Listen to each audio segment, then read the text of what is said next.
الحمد لله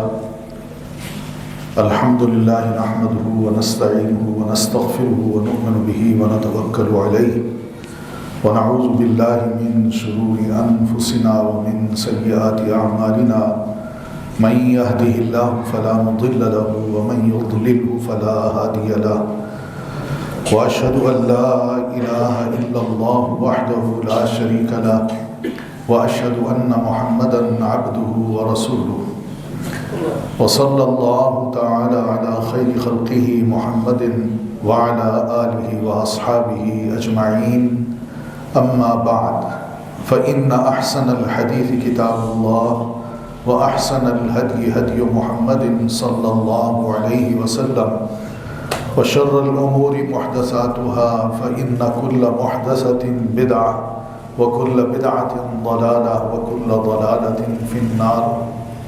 أعوذ بالله من الشيطان الرجيم. بسم الله الرحمن الرحيم. قاف والقرآن المجيد بل عجبوا أن جاءهم منذر منهم فقال الكافرون هذا شيء عجيب أإذا متنا وكنا ترابا ذلك رجع بعيد قد علمنا ما تنقص الأرض منهم وعندنا كتاب حفيظ. اللہ تعالیٰ نے ہمیں جو دین دیا اس دین کو اپنی کتاب میں اور اللہ کے رسول صلی اللہ علیہ وسلم کی سنت میں محفوظ کر کے ہمیں دیا ہے. اللہ کی کتاب ہم انسانوں کی رہنمائی کی کتاب ہے. یہ ہمیں راہ دکھاتی بھی ہے اور اللہ اگر توفیق دے تو اس راہ پہ ہم چل بھی نکلتے ہیں. اور اللہ کے رسول صلی اللہ علیہ وسلم کی سنت یہ ہماری عادات کو، اخلاق کو، عبادات کے طریقے کو، معاملات کو درست کرتی ہے اور ہمیں رہنمائی دیتی ہے کہ ہم اپنے آپ کو کس طرح بہترین سے بہترین انسان بنا سکتے ہیں. قرآن مجید میں اللہ تعالیٰ نے جہاں بہت سے عقائد کی بات کی ہے اور اس میں یہ بھی بتایا ہے کہ کون سا عقیدہ درست ہے اور کون سا غلط ہے، کیونکہ اشارے ہیں، سب باتیں بالکل واضح ہیں کہ مسلمانوں کا عقیدہ لا الہ الا اللہ پر اور محمد الرسول اللہ پر یہ درست ہے، لیکن غیروں کا اگر عقیدہ یہ ہو کہ اللہ کے ساتھ اس کا بیٹا بھی ہے، اللہ کی بیٹیاں بھی ہیں، اللہ کی اولاد بھی ہے، اللہ تعالیٰ کے شریک بھی ہیں، اس کا ذکر قرآن مجید میں اللہ تعالیٰ نے کیا اور فرمایا یہ عقیدہ درست نہیں. پھر اسی طرح جہاں عقائد کی بات ہے وہاں فقہی باتیں بھی اللہ تعالیٰ نے قرآن مجید میں کی ہیں. ہمیں احکام دیے ہیں اور ان میں یہ بتایا کہ کیا کرنا ہے، کیا نہیں کرنا، کیا جائز ہے، کیا ناجائز ہے، کیا حلال ہے، کیا حرام ہے. تو ان سب کے قاعدے ہیں قرآن مجید میں، اصول اور قاعدے قرآن مجید میں اللہ تعالیٰ نے بیان کیے. الہی قاعدے ہوں یا اسی طرح سنت رسول کو لے لیں تو حدیث رسول میں صلی اللہ علیہ وسلم اس میں بھی ہمیں قاعدے ملتے ہیں، اصول ملتے ہیں، یعنی ایسے اصول ہیں جو کہ ایمانیات کو اپنانے کے ہیں اور ایسے اصول بھی ملتے ہیں جس میں ہمیں احکام بتائے ہیں، فقہی مسائل اللہ کے رسول صلی اللہ علیہ وسلم نے بتائے ہیں. اور اسی طرح نبی علیہ الصلاۃ والتسلیم نے اپنی سنت میں اخلاق کے، آداب کے، معاملات کے اصول اور ضابطے بھی بتائے ہیں. اس لیے یہ دین بڑا ہمارا جامع قسم کا دین ہے، کمپریہنسو قسم کا. اس میں کسی چیز کی کوئی کمی نہیں. صرف بات اتنی ہے کہ ہم ذرا قرآن مجید کا جیسے مطالبہ ہے کہ میں نے قرآن مجید نازل کیا، میں نے یہ کیا، میں نے وہ کیا، اللہ تعالیٰ یہ فرمانے کے بعد آخر میں ہمیں فرماتے ہیں ذرا تھوڑا سا غور و فکر سے کام لیا کرو، عقل سے کام لیا کرو. تو یہ عقل سے اور غور و فکر سے جو کام کرنا ہے، یہ جہاں عام بندے کو قرآن مجید کو سمجھنے کی بات کی ہے، سنت رسول کو، وہاں جو ذہین طبقہ ہے ہمارے معاشرے کا، جو چیزوں کو پڑھتا ہے، جانتا ہے، اس کا انالیسس کرتا ہے، اس کا تجزیہ کرتا ہے، اس کو کھولتا ہے، پرکھتا ہے، اس کو اللہ تعالیٰ فرما رہے ہیں کہ بھئی عقل سے کام لو۔ تمہیں اللہ تعالیٰ نے عقل دی ہے، اس عقل کا استعمال اللہ کو سمجھنے میں، اس کے ایمانیات کو سمجھنے میں، اس کو دین کے سمجھنے میں لگاؤ۔ اس لیے کہ یہ جو عقل ہے، اگر اس کا استعمال ادھر ہو جائے، تمہاری سمجھ ادھر آ جائے، تو اللہ تعالیٰ دنیا کی ہر شے تمہارے لیے روشن کر دے گا۔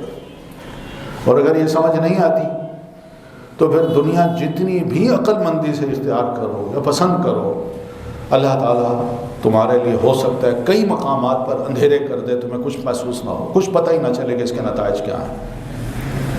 ایک اصول ہے، ایک قاعدہ ہے جو قرآن مجید میں اللہ تعالیٰ نے بیان کیا ہے، عسیٰ ان تکرہوا شیئا وہو خیر لکم وعسیٰ ان تحبوا شیئا وہو شر لکم۔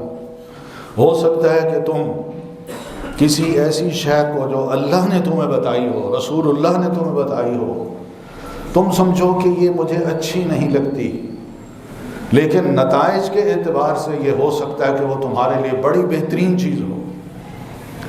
اور یہ بھی ہو سکتا ہے کہ تم کسی شے کو بڑا محبوب بنا لو، پسند کر لو اس کو، لیکن نتائج کے اعتبار سے وہ چیز تمہارے لیے بدتر ثابت ہو۔ یہ اللہ تعالیٰ نے ایک اصول بتایا ہے۔ اب اس اصول کو اگر ہم دیکھیں، یہ عقیدے کا اصول بھی ہے، ایمان کا اصول بھی ہے، اور فقہ کا اصول بھی ہے، اور اسی طرح اخلاقیات کا اصول بھی ہے۔ اب اس کو اگر ذرا غور سے دیکھیں تو آج ہم دنیا میں رہتے ہوئے جیتے جی کتنی خواہشات ہیں ہمارے دلوں کے اندر۔ ہم چاہتے ہیں یہ بھی ہو جائے، وہ بھی ہو جائے، میرا ایک مکان ہو، پلاٹ ہو، میں اس میں مکان بناؤں، 2-4 منزلہ بنا لوں، کاروبار ہو، عہدہ ہو، منصب ہو، اور اس کے لیے ہماری دوڑ دھوپ ہے، دن رات ہم نے ایک کیا ہوا ہے۔ لیکن کبھی یہ سوچا کہ میں جو طریقہ اپنا رہا ہوں، یہ طریقہ جو پہلا سٹیپ میں اٹھا رہا ہوں، پہلا قدم اٹھا رہا ہوں، کیا اللہ نے اس کی اجازت دی ہے؟ لیکن میں ہوں بغیر سوچے سمجھے میں اس میں سٹیپ رکھ دیتا ہوں اور سمجھتا ہوں کہ انشاءاللہ کامیاب ہو جاؤں گا۔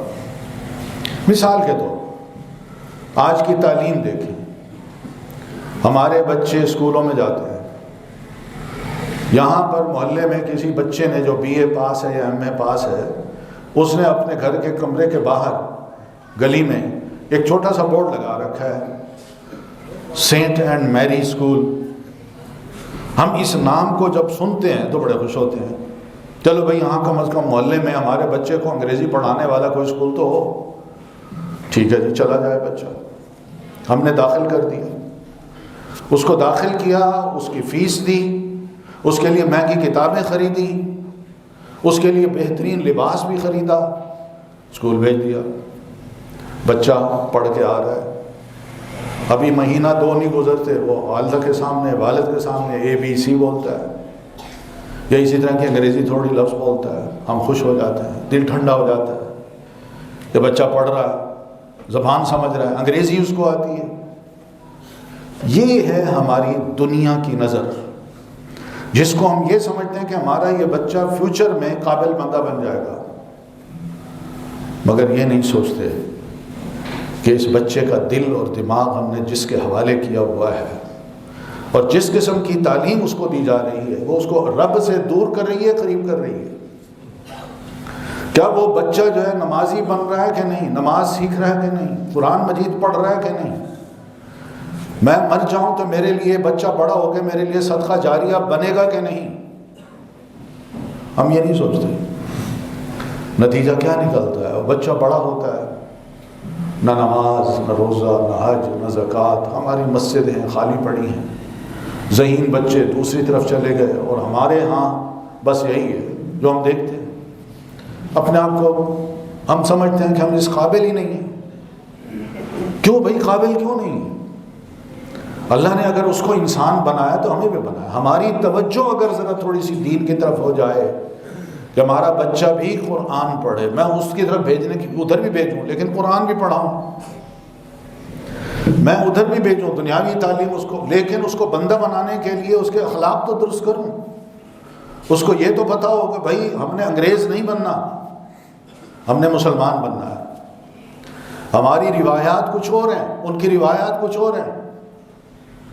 ہم مسجد کو پسند کرنے والے ہیں، فلموں کو، ڈراموں کو، ناچ گانوں کو، ہلے گلے کو پسند کرنے والے نہیں ہیں۔ ہماری ترجیحات کچھ اور ہونی چاہیے، مگر ہماری ترجیحات کچھ اور بن گئی۔ نتائج کیا نکلتے ہیں؟ وہ یہ نکلتے ہیں، بڑے ہو کے بچے جب ہاتھ سے نکل جاتے ہیں تو والد سر پکڑ کے بیٹھ جاتا ہے، اولاد میری، پیسہ میں نے اس پہ خرچ کیا، محنت مزدوری میں نے کی، مگر اس کا دماغ میں نے کسی اور کو دے دیا، اور وہ دماغ اس کا تیار کر کے اب بڑا ہو کے وہ میرا بیٹا نہیں ہے، وہ ذہنی طور پر، دلی طور پر کسی اور کا بن چکا ہے۔ یہ نتائج ہم دیکھ رہے ہیں۔ یہ وہ چیز ہے جس کو ہمیں قرآن فرماتا ہے، عسیٰ ان تکرہوا شیئا وہو خیر لکم، ہو سکتا ہے کہ تم کسی چیز کو ناپسند کرو۔ آج ہماری میجارٹی دین کو پسند نہیں کرتی، یہ حقیقت ہے۔ ہم لوگ برائے نام صرف مسجد میں آتے ہیں، پر نماز پڑھ لی، نماز پڑھنے کے بعد یہیں سے اٹھتے ہیں تو دامن جھاڑ کے باہر نکلتے ہیں، تو اس وقت ہمیں اللہ یاد نہیں آتا۔ صرف مسجد میں نام لکھانے کے لیے کہ فرشتے ہمارا نام لکھ لیں کہ ہم نمازی بن کے آ جاتے ہیں، مگر مسجد کے باہر جو کچھ کرتے ہیں وہاں ہمیں اللہ یاد نہیں آتا۔ اور یہ تو غیروں کا کام تھا، غیر مسلم تھے، انہوں نے یہ سوچا ہوا تھا کہ ہماری جو عبادت گاہ ہے اس میں ہمیں خدا ملتا ہے، اور جب یہاں سے فارغ ہو کے ہم باہر نکلتے ہیں تو خدا کو خدا حافظ کہہ آتے ہیں، اب ہم آزاد ہیں، اب ہم جو چاہیں کریں گے۔ تو وہ کرتے، ان کے لیے پھر وہاں نہ حلال حلال ہوتا ہے، نہ حرام حرام، سب چیزیں جائز ہیں، سب چیزیں جائز ہیں۔ یہ کانسیپٹ، یہ خیال یا یہ عقیدہ دین نے نہیں دیا۔ دین نے یہ دیا ہے کہ تم جہاں کہیں بھی ہو، فاتقوا اللہ ما استطعتم، جہاں کہیں بھی ہو اللہ سے گناہ کرنے سے جتنا اپنے آپ کو بچا سکتے ہو بچا لو۔ یہ دین کی تعلیم ہے۔ ہم مسجد میں ہیں، یہاں بھی ڈریں، دکان میں بیٹھا ہوں وہاں بھی ڈروں، لوگوں کے ساتھ کوئی معاملہ کر رہا ہوں وہاں بھی اپنے آپ کو محتاط رکھوں۔ پھر اسی طرح میں اگر گھر میں ہوں تو اپنی بیوی کے ساتھ، اپنے بچوں کے ساتھ، اپنے والدین کے ساتھ خدا خوفی کے ساتھ میں ان کے ساتھ معاملہ کروں کہ اللہ تعالیٰ اس معاملے میں بڑا سیریس ہے۔ اللہ فرماتا ہے کہ اگر تم ان تکونوا صالحین، اگر تم اپنے ماں باپ کے ساتھ بہترین رویہ اختیار کرنے والے ہوگے اور اپنے دل سے کرو گے، مخلص ہوگے، تو اللہ تعالیٰ بھی اگر تم اس کی طرف رجوع کرو تو تمہاری دعائیں سنے گا۔ اب یہ مسجد میں تو نہیں بات کہی نا اللہ نے، یہ تو گھر کی بات کی۔ ہمیں کہا ہے کہ قوا انفسکم واہلیکم نارا، اپنے آپ کو اور اپنے گھر والوں کو دوزخ کی آگ سے بچاؤ۔ گھر والے کہاں یہاں آتے ہیں؟ گھر والے تو گھر ہیں، خواتین تو گھر میں ہوتی ہیں۔ ہم نے کیا ان کی ذمہ داری لے رکھی ہے کہ ہم اپنے آپ کو تو دیکھتے ہیں، چلے میں نماز پڑھ لوں، دعا کر لوں گا، اللہ مجھے معاف کر دے گا، باقی جہاں جاتے ہیں جائیں، جو مرضی کریں کریں۔ نہیں، بحیثیت ایک باپ کے، بحیثیت ایک شوہر کے میری ذمہ داری بنتی ہے کہ میں اپنے گھر کے اندر اپنی بیوی کو، اپنے بچوں کو ایسی تعلیم دوں کہ وہ مسلمان بن کے رہیں، اور وہ جب کل اللہ کی عدالت میں پہنچے تو میرے خلاف کوئی مقدمہ نہ کریں کہ اللہ اس نے تو اپنے آپ کو نمازی بنایا تھا مگر ہمیں کبھی نہیں کہا کہ بیٹا تم نماز پڑھو، بیوی کو کبھی نہیں کہا کہ بیوی تم پردہ کرو، اپنے آپ کو حجاب میں رکھو، اپنے آپ کو اس عصمت کی حفاظت کے لیے اپنے آپ کو کور رکھو، گھر میں کسی غیر کو نہ آنے دو۔ ایسی باتیں ہم کہاں کرتے ہیں؟ آج ہم نے اپنے گھر میں غیر کو بھی گھسیڑ رکھا ہے۔ کون سا گھر ہے جو ٹی وی سے بچا ہوا ہے؟ ہم صرف اس کے قائل ہیں کہ گھر میں مرد نہ آئے، غیر مرد، لیکن ہم نے ٹی وی کے سامنے جو ڈرامے ہم دیکھتے ہیں وہ غیر عورت بھی ہے، غیر مرد بھی ہے، اس کو دیکھ رہے ہیں۔ میں بھی دیکھ رہا ہوں، میری بیوی بھی دیکھ رہی ہے، میری بچیاں بھی دیکھ رہی ہیں، میرے بیٹے بھی دیکھ رہے ہیں۔ ہم نے تو یہ سوچا تھا کہ بھائی دین گھر کے اندر کوئی نہ آئے، غیر نہ آئے، مگر ہم نے سب کو اجازت دے دی ہے، ناچو گانو، ناچو تھرکو، اور اسی طرح جو میوزک بجا سکتے ہو وہ بجاؤ، وہ سارا کچھ بڑے شوق سے دیکھتے ہیں۔ تو یہ جو ہمارا اپنی مرضی کا جو دین ہے، اس کو اللہ فرما رہے کہ نہ، اس کو چھوڑ دو۔ عسیٰ ان تکرہوا شیئا وہو خیر لکم، آج تم دین کو ناپسند کرتے ہو کہ ہمارے لیے اس پر عمل کرنا مشکل ہے، مگر یقین مانو اگر تم اس دین پر عمل کرو تو اس کے نتائج تمہارے حق میں بڑے بہتر ہوں گے۔ وہ نتائج کیا ہیں؟ کل کو یہی اولاد بڑی ہو جائے، بیوی دیندار ہو، اور اس نے میرے بچوں کو بہترین مسلمان بنا کے گھر کے اندر کلمہ، نماز، روزہ، عادات اس کی اچھی کر کے، کھانے کے آداب، پینے کے آداب سکھا کے، لینے دینے کی آداب سکھا کے ان بچوں کی اٹھان ایسی ہوئی ہو، تو کیا باپ کو خوشی نہیں ہوتی؟ کیا اللہ تعالیٰ خوش نہیں ہوگا؟ ہم پیسے خرچ کرتے ہیں کہ اچھی سے اچھا بہتر جنا کچھ بچوں پر انویسٹ کر دیں۔ ہماری زندگی کی بہترین انویسٹمنٹ یہی ہے کہ میں اپنے بچوں کو بہترین مسلمان بنا کے جوان کروں، اور جب وہ جوان ہو، نمازی ہو، نیک ہو، محلے میں اس کی قدر ہو، لوگ اس کو دیکھ کے رش کریں کہ شکر اللہ کرے میرا بیٹا بھی ایسا ہو جائے۔ لوگ اسے دیکھیں تو اس کے باپ کو دعائیں دیں، لوگ اس کو دیکھیں تو اس کی ماں کو دعائیں دیں۔ یہ چیزیں کہاں ہیں؟ وہ کھڑے کھڑے تو کوئی دعا نہیں دیتا۔ میری محنت کچھ ہوگی اپنی اولاد پر تو بچے بڑے ہو کے کچھ کریں گے نا، اور وہ نظر آئیں گے لوگوں کو کہ یہ باپ کی ماں کی انویسٹمنٹ ہے، یہ وہ کمائی ہے جو انہوں نے کی ہے۔ اصل کمائی یہ ہے، اصل کمائی یہ نہیں ہے جو ہم بناتے ہیں، گاڑیاں لے لیتے ہیں، موٹر سائیکل لے لیتے ہیں، گھر بنا لیتے ہیں، اور یہ کمائی نہیں ہے۔ اصل کمائی ہماری اولاد ہے۔ یہ دنیا میں ہوتا ہے، لیکن رسول اللہ صلی اللہ علیہ وسلم فرماتا ہے جب بندہ فوت ہو جاتا ہے تو فوت ہونے کے بعد اگر اس کو قبر میں کوئی چیز فائدہ دے سکتی ہے تو اس کی نیک اولاد کی دعا ہے۔ آج ہماری اولادیں دعائیں بھی نہیں جانتی، نماز جنازہ بھی نہیں آتا ان کو۔ ہمیں تو اپنی فکر ہی نہیں ہے کہ میں اپنے جن بچوں کو تیار کر رہا ہوں، کل کو میں مر گیا تو میرا بیٹا پیچھے کھڑے ہو کر میرے لیے کیا دعا کرے گا؟ کوئی فکر ہی نہیں ہے۔ اور پھر جب ختم ہو گئے تو بس ختم ہو گئے۔ بچوں نے کبھی دعا نہیں کی، نہ کرنی ہے۔ انہیں ہم نے جو کچھ دیا، جو سمجھایا، وہ یہی کچھ سمجھایا کہ بیٹا دنیا دولت یہ جمع کرو، یہ محنت کرو، یہ کما کے لاؤ، اتنا بچاؤ، اتنا، وہ سب کچھ ہو جاتا ہے بھائی، لیکن یہ محل ہے، محل، ہاتھوں کی محل ہے، ان کی کوئی حیثیت نہیں ہے دولت کی۔ اصل جو چیز ہے وہ یہی ہے کہ ہم اپنی جو انویسٹمنٹ کر رہے ہیں اپنی اولاد پہ، ان کو بڑا ہو کے ہم نیک دیکھنا چاہتے ہیں یا سیکولر دیکھنا چاہتے ہیں، بے دین دیکھنا چاہتے ہیں۔ آج اس کی فکر ہمیں نہیں ہے۔ اسکولوں میں، کالجوں میں، یہاں یہ ملک اللہ نے دیا تھا، اسلام کے نام پہ ہم نے لیا، بڑی قربانیاں دیں، بہت کچھ کیا، نعرے بھی لگائے، پاکستان کا مطلب کیا، لا الہ الا اللہ، سب کچھ کیا، مگر سوچ نہ سکے کہ ہم اپنی قوم کی تعمیر کریں تو کیسے کریں۔ کچھ نہیں سوچا۔ غیروں نے آ کے ہم پر اپنے کلچر کی ایسی یلغار کی ہے کہ ہمیں سمجھ نہیں آ سکی، اپنے آپ کو ابھی تک ہم سنبھال نہیں سکے۔ یہ حالات ہیں ہمارے۔ جب تک ہم اپنے بارے میں، اپنی اولاد کے بارے میں نہیں سوچیں گے کہ ہم اپنے آپ کو تبدیل کریں اور اپنی اولاد کو تبدیل کریں، یاد رکھیے کوئی اوپر سے کوئی فرشتہ نہیں آئے گا جو ہمیں آ کے تبدیل کر سکے۔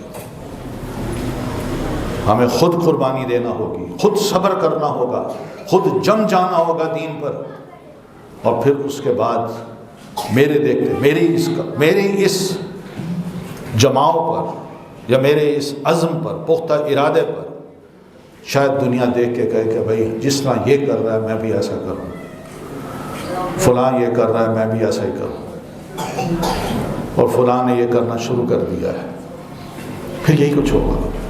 آج بھی یہ ہو رہا ہے، دیکھا دیکھی کہ اس نے 2 مکان کا ایک کمرہ، دو کمروں کا ایک مکان بنا لیا، تو میں نے کہا میں 3 کمروں کا بنا لیتا ہوں۔ اس نے ایک گاڑی لے لی، میں نے کہا بھائی اس سے ودیا گاڑی میں لے لیتا ہوں۔ اس نے کوئی اچھے کپڑے لے لیے، میں نے بھی جا کے اس سے بہترین کپڑے لے لیے۔ بس مقابلے ہیں، مقابلے ہیں، یہی کچھ ہے جو ہمارے اندر چل رہا ہے، مگر مقابلہ دین کے بارے میں وہ نہیں ہے۔ دین کے بارے میں تو ہمارے رویے یہ ہے کہ ہمارا بچہ، نوجوان بچہ اگر مسجد میں آ کے نماز پڑھنے لگ جائے تو باپ بچے کے والد کے جو دوست ہیں وہ اس کو تانے دیتے ہیں، تمہارا بیٹا مسیترن بن گیا ہے، بچی تمہاری مولوی بن گئی ہے، مولانی بن گئی ہے، وہ حجاب اگر کر لے تو۔ یہ تو ہماری صورت حال ہے۔ ہم دوسروں کو گالیاں دیتے ہیں، دوسروں کو منع، یہ امریکہ کی سازش ہے، ہر کام میں اسی کی سازش ہے۔ ہم یہ بھی تو دیکھیں نا، ہم کس کے حوالے اپنے آپ کو کیے ہوئے ہیں، ہم کیسے اپنے آپ کو بدل سکتے ہیں؟ ان اللہ لا یغیر ما بقوم حتی یغیروا ما بانفسہم، یہ قاعدہ بھی قرآن مجید میں اللہ تعالیٰ نے بتایا کہ اللہ تعالیٰ کسی قوم کو بالکل نہیں بدلتا جب تک کہ وہ قوم خود اپنے آپ کو بدلنے کا نہ سوچے۔ یہ سوچ ہماری ہونی چاہیے۔ ہم نے تاریخ میں بڑے زخم کھائے ہیں، بڑی مار کھائی ہے۔ پاکستان بنا اس سے پہلے بھی 1857 کی جنگ سے پہلے ہم مار کھاتے چلے آ رہے ہیں، اور ایسی ایسی مار پڑ رہی ہے جو پچھلی تاریخ میں کبھی نہیں پڑی، کبھی نہیں پڑی۔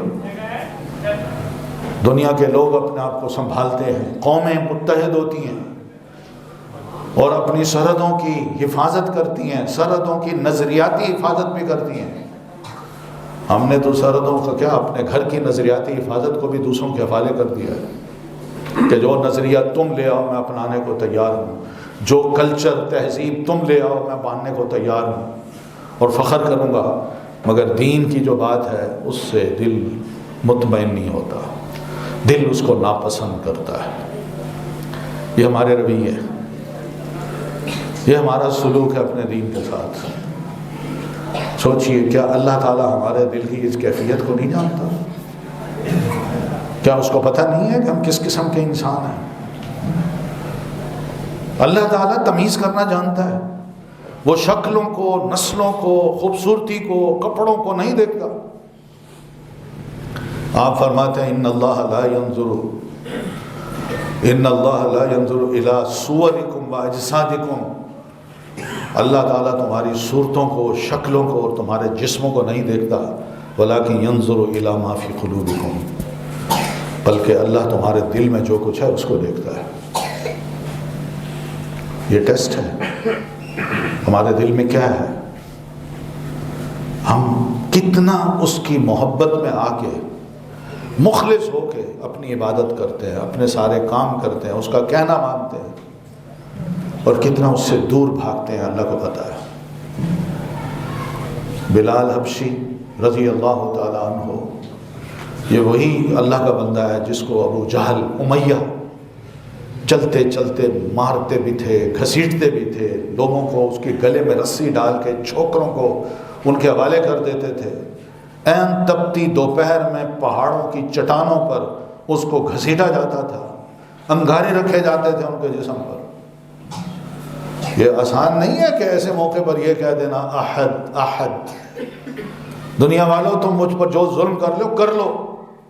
اس ظلم کی ایک لذت ہے، اور لذت یہی ہے کہ میں کہتا ہوں لا الہ الا اللہ، اللہ کے علاوہ کوئی معبود نہیں، میں ایک خدا کو مانتا ہوں، تم ڈھیروں خداؤں کو مانتے ہو، وہ کچھ میرا نہیں کر سکتے۔ اللہ نے ان کو مقام دیا، تھوڑی سی قربانی دی نا، کیا مقام دیا؟ رسول اللہ صلی اللہ علیہ وسلم معراج پہ تشریف لے گئے تو آپ کو جنت اور دوزخ کی جب سیر کرائی گئی، دکھایا گیا، آپ واپس تشریف لائے تو بلال سے پوچھا، بلال تم کیا کرتے ہو؟ میں کہا حضور نماز پڑھتا ہوں۔ نہیں اور کیا کرتے ہو؟ میں کہا خاص چیز تو نہیں ہے۔ کیوں اللہ کے رسول؟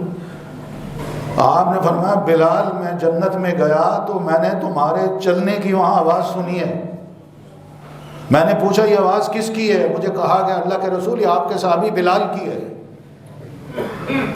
تو بلال تم کیا کرتے ہو؟ تو سیدنا بلال رضی اللہ تعالیٰ عنہ نے اتنی بات کی، اللہ کے رسول جو ایمان ہے وہ تو ہے، آپ سے جو محبت ہے وہ اپنی جگہ، اللہ سے جو محبت ہے اپنی جگہ، لیکن میں اتنا جانتا ہوں جب کبھی میرا وضو ٹوٹتا ہے میں وضو کرتا ہوں 2 رکعت پڑھ لیتا ہوں۔ آپ نے فرمایا یہی چیز تمہیں جنت میں لے جا چکی ہے۔ یہ چیز ہے جس کو اللہ ویلیو دیتا ہے، ہم تو چھوٹی چھوٹی چیزوں کو بڑی ویلیو دینے لگتے ہیں۔ دنیا والے کتنی عزت دیں گے، میں کتنا امیر بن جاؤں، کیا مجھ سے بڑھ کر دنیا میں کوئی امیر نہیں ہے؟ لیکن امیر ہونے کی جو حرص ہے وہ کبھی ختم نہیں ہوگی۔ اس سے بہتر ہے کہ بندہ اپنے دل کے اندر وہ حرص پیدا کرے جو اللہ کا بندہ بنا دے، اللہ اس کو پسند کرنے لگ جائے۔ اور پھر اس کے مقابلے میں ابو جہل کو دیکھیے، سرمایہ ہے، سرداری ہے، کئی نوکر ہیں، کئی غلام ہیں، لونڈیاں ہیں، سردار ہے اپنی قوم کا، بات کرتا ہے اس کی سنی جاتی ہے، لال سرخ چہرہ ہے، لیکن دماغ میں بھوسا بھرا ہوا ہے، دل میں کوئی اللہ کی بات نہیں آتی، اللہ تعالیٰ کی کوئی نصیحت وہ قبول کرنے کو تیار نہیں، اپنی مرضی کے مطابق وہ چلنے والا ہے۔ رسول اللہ صلی اللہ علیہ وسلم کو سنتا بھی ہے، کہتا بھی ہے کہ میں جانتا ہوں تم جھوٹ نہیں بولتے، لیکن میں کیا کروں کہ قریشی ہوتے ہوئے، ہاشمی ہوتے ہوئے سارے مناسب تم لوگ لے جاؤ، باقی نبوت بچی تھی اگر وہ بھی تمہارے پاس آ گئی تو ہمارے پاس کیا باقی رہتا ہے، اس لیے میں تمہیں نہیں مانتا۔ اب یہ منصب ہے، عہدہ ہے جس کا لالچ ہے، عسیٰ ان تکرہوا شیئا وہو خیر لکم وعسیٰ ان تحبوا شیئا وہو شر لکم۔ اس نے دنیا کو پسند کیا، اس کی وجہ سے اس کی آخرت تباہ ہو کے رہ گئی۔ کیسے میدان جنگ میں مارا گیا، 2 نوجوان بھائیوں نے اس کو تلوار سے زخمی کیا، اور ایسا زخمی کیا کہ وہ گر پڑا، اٹھ نہ سکا۔